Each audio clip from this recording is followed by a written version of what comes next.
Ya guys, kembali lagi bersama Agus ya, masih di AID Bias Bicara Asuransi ya. Jadi kali ini saya buat konten ini ya, ada yang japri ke saya ya. Tapi dia lagi baru mau tanya-tanya perihal asuransi kesehatan sih ya. Tapi dia katanya sih temennya udah punya ya, dia masih kartu yang lama tuh, kartu hitam, ProPrime Healthcare Plus. Nah, baru join setahun ya, udah dapat penawaran untuk konversi ke ProWell Health ya. Nah, dia nanyain, Kak, kalau misalkan udah punya kartu hitam, apakah harus ikut konversi ke ProWell Health atau biarin aja di kartu yang ProPrime Healthcare-nya? Nah, ini sebenarnya di konten yang sebelumnya saya udah pernah bahas ya, udah berkali-kali. Cuman ini dia minta saran ya, berupa saran. Lebih baik dikonversi ke ProPrime Healthcare, ke ProWell Health ya, sampai belibet ke ProWell Health, atau dibiarin aja di kartu lama.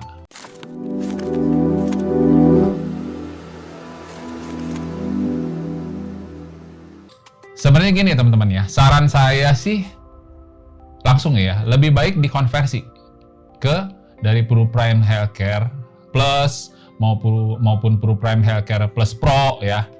Itu lebih baik diikut sertakan ke ProWell Health, dikonversi. Karena kenapa? Ya. Karena begini teman-teman. Ini kan penyebabnya kenapa perusahaan asuransi ya, nggak cuma Prudential sebenarnya ya, seluruh perusahaan asuransi memang lagi pusing perihal repricing ini ya, karena berdampak dari pandemi kemarin ya, 3 tahun yang lalu. Jadi gini teman-teman, intinya kenapa sih dikonversi baru juga produk yang ProPrime Healthcare itu kan baru, Gus. Betul. Nah, di konten yang sebelumnya saya udah pernah jelasin ya perihal repricing ya. Repricing makanya perusahaan asuransi keluarin namanya produk ProWell Health, ProWell Medical, itu karena terpaksa ya, buat para nasabah supaya nggak naik-naik terus, tapi padahal nggak pernah klaim, tapi naik-naik terus. Nah, ini solusinya teman-teman ya. Jadi kalau ada pertanyaan, lebih baik dikonversikah dari ProPrime Healthcare Plus atau ProPrime Healthcare Plus Pro ke ProWell Health? Saran saya lebih baik dikonversi ke ProWell Health. Karena ya itu ya, kalau teman-teman masih tetap di manfaat yang lama, ProPrime Healthcare Plus maupun ProPrime Healthcare Plus Pro ya, baik yang ada yang tradisional juga ya, Pro Solusi Sehat dan Pro Solusi Sehat Plus Pro ya, itu ditawar kalau tradisional larinya ke ProWell Medical ya. Kalau yang base-nya unit link, ProPrime Healthcare Plus atau ProPrime Healthcare Plus Pro ke ProWell Health ya. Gitu. Ya itu. Kalau teman-teman nggak konversi, tetap nih di ProPrime Healthcare Plus atau ProPrime Healthcare Plus Pro. Sometimes kalau terjadi repricing lagi, entah tahun ini, entah tahun depan lagi naik lagi ya, teman-teman nggak pernah klaim, belum kepake, tapi naik-naik terus. Itu yang terjadi kalau teman-teman tetap di plan yang lama, di kartu ProPrime Healthcare Plus atau ProPrime Healthcare Plus Pro yang lama gitu. Gua nggak pernah klaim, repricing lagi, itu yang terjadi ya. Nah, tapi kalau teman-teman ikut konversi ya, kelebihannya, kalau pada saat teman-teman dalam setahun tidak terjadi klaim, teman-teman dapat diskon biaya asuransi atau COI, Cost of Insurance ya, biaya asuransi kalau bahasa Indonesianya. Itu dapat diskon teman-teman, karena teman-teman nggak pernah klaim nih dalam setahun, perusahaan asuransi memberikan keringanan biaya asuransi berupa diskon biaya asuransi ya. Terus tahun depan lagi nggak terjadi klaim, diskon lagi biaya asuransinya. Itu bedanya. Nah, kalau yang di plan lama, ProPrime Healthcare Plus maupun ProPrime Healthcare Plus Pro, setahun nggak klaim, kena repricing, ya naik lagi, nggak ada diskon premi, nggak ada keringanan biaya asuransi. Nah, bukan diskon premi ya, diskon biaya asuransi, ya, nggak ada keringanan biaya asuransi. Itu yang terjadi. Nah, tapi kan Gus, kalau misalnya terjadi repricing, tetap aja naik di Pruwell Medical atau Pruwell Health. Betul, ya. Ada juga pertanyaan seperti itu. Tapi setidaknya teman-teman, walaupun repricing terjadi, setidaknya masih ada keringanan biaya asuransi ketimbang teman-teman masih di PruPrime Healthcare Plus maupun PruPrime Healthcare Plus Pro. Ya, maupun kalau yang produk tradisional itu Pru Solusi Sehat maupun Pru Solusi Sehat Plus Pro itu yang baru. Kalau tetap di sana, teman-teman tetap tidak mau konversi. Repricing terjadi, naik. Walaupun nggak pernah klaim, naik terus. Repricing lagi, naik lagi. Nggak ada keringanan biaya. Setidaknya kalau teman-teman konversi, walaupun naik, ya kit-kitan sama biaya asuransi, ya. Tapi setidaknya ada diskon biaya asuransi, ada keringanan biaya asuransi, ada keringanan COI, ada keringanan cost of insurance, dibanding yang nggak konversi. Terus ada lagi pertanyaan yang ketiga. Oke Gus, kalau misalkan ya, yang ini gue udah pernah, jadi maksudnya gini, jadi dia udah pernah ada riwayat klaim di PruPrime Healthcare Plus Pro maupun PruPrime Healthcare yang biasa, yang Plus. Itu gimana? Kan ada penawaran konversi, tapi kena FUW statusnya. FUW itu full underwriting, jadi dia kena underwrite ulang ya. Jadi kemungkinan kena peninjauan sehubungan dengan riwayat kesehatan yang terdahulu klaim yang di kartu lama. Nah, tergantung penyakitnya teman-teman. Kalau saya bilang, kalau penyakitnya ringan-ringan kayak DB, tipes, itu kan kena pakai sualian teman-teman. Mendingan ikut konversi.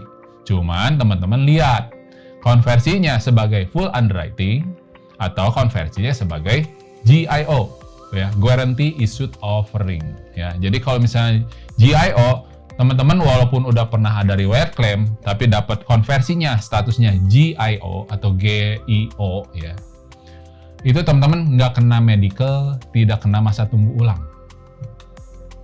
Selagi masih teman-teman langsung dapat konversi, walaupun teman-teman ya pernah ada riwayat klaim di kartu hitamnya PruPrime Healthcare Plus maupun PruPrime Healthcare Plus Pro, saran saya buruan teman-teman ikut konversi sebelum GIO-nya berubah jadi FUW.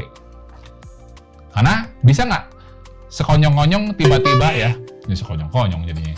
Nah, tiba-tiba dari GIO kok tiba-tiba FUW. Nah, itu bisa nggak terjadi itu? Bisa. Karena perusahaan asuransi akan update terkait riwayat medis pasien. Ya, riwayat medis yang teman-teman di kartu lama. Selagi teman-teman perusahaan asuransi masih teman-teman masih dikasih kesempatan GIO, buruan konversi. Karena itu tanpa kena medical ulang, tanpa kena masa tunggu. Langsung berubah, teman-teman. Itu, teman-teman. Ya. Jadi, buat teman-teman yang bertanya, japri ke saya, dia juga emang rencana mau buka asuransi kesehatan, makanya dia konsultasi dengan saya.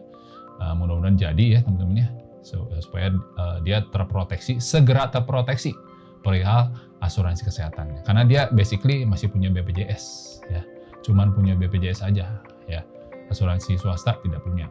Karena dia bilang kalau gua punya BPJS aja, kalau terjadi yang hal-hal yang berat, takutnya ada masalah. Betul ya, seperti yang konten sebelumnya saya udah pernah jelaskan ya terkait pengecualian penyakit yang update di BPJS sekarang udah macam-macam ya. Jadi kayak kriteria gawat darurat pun harus sampai benar-benar itu udah mendekati sekarat teman-teman. Udah mendekati parah baru bisa gawat darurat, dikategorikan masuk gawat darurat.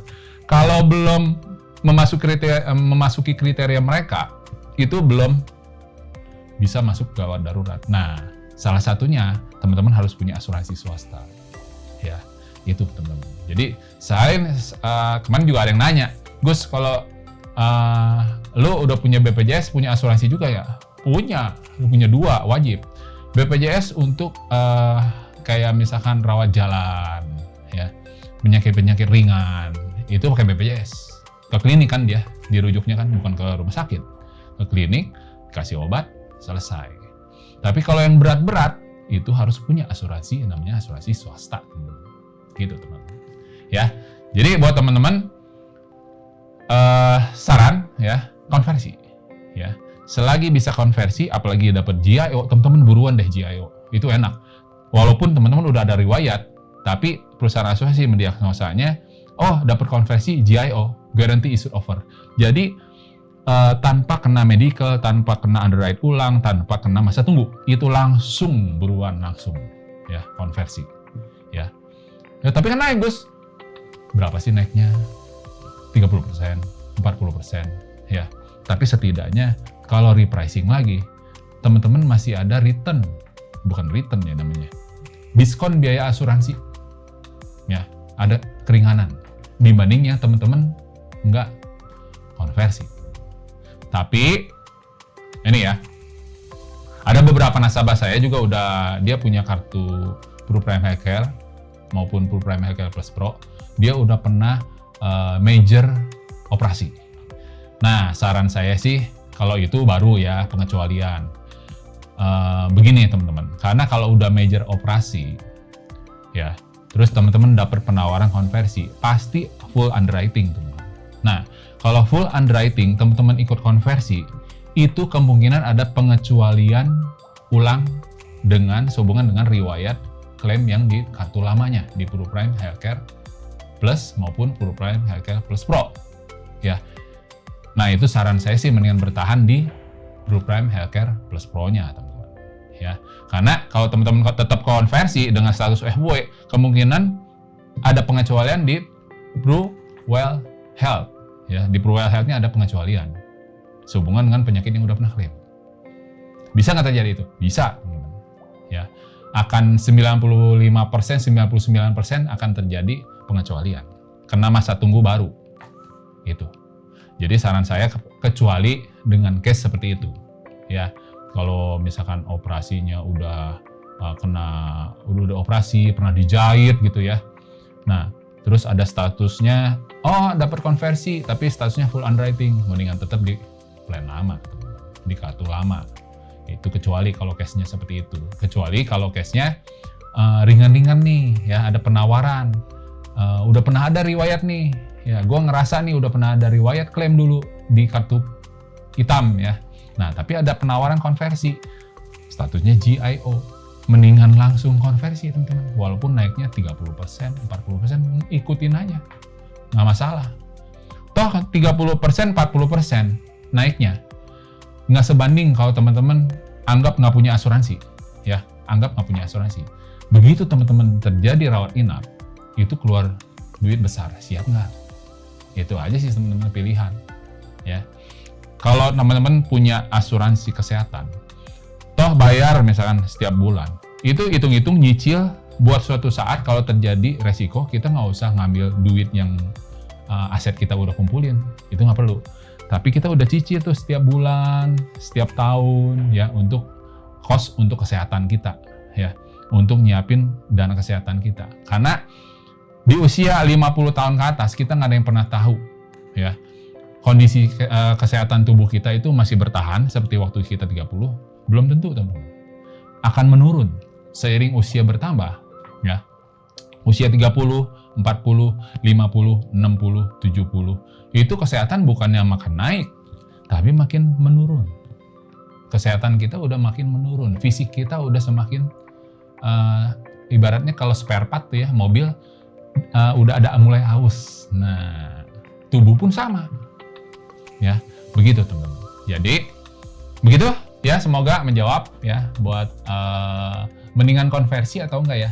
Saran saya, konversi. Selagi bisa konversi GIO, buruan konversi, ikutin GIO ya. Naik 30%, 40% toh nggak seberapa dibanding kalau teman-teman tiba-tiba nggak punya asuransi ya. Anggap nggak punya asuransi, masuk rumah sakit, butuh dana 1 miliar, siap nggak teman-teman dana 1 miliar? Dan kalau nggak ada 1 miliar, dibiarin loh kalau di rumah sakit Indonesia, kalau nggak ada dana. Sampai meninggal pun tetap dibiarkan. Jadi, pentingnya punya asuransi itu. Terutama asuransi basicnya, level 1 asuransi kesehatan basic harus punya. Ya, itu pertama. Oke, semoga menjawab ya. Terima kasih telah menonton. Buat teman-teman yang baru nonton konten ini, jangan lupa silakan like, comment, share, dan subscribe, dan aktifkan tombol loncengnya supaya teman-teman ternotifikasi atas konten-konten terbaru update dari AID Bicara Asuransi, AID Bias. Oke guys, sampai jumpa di konten berikutnya. Bye.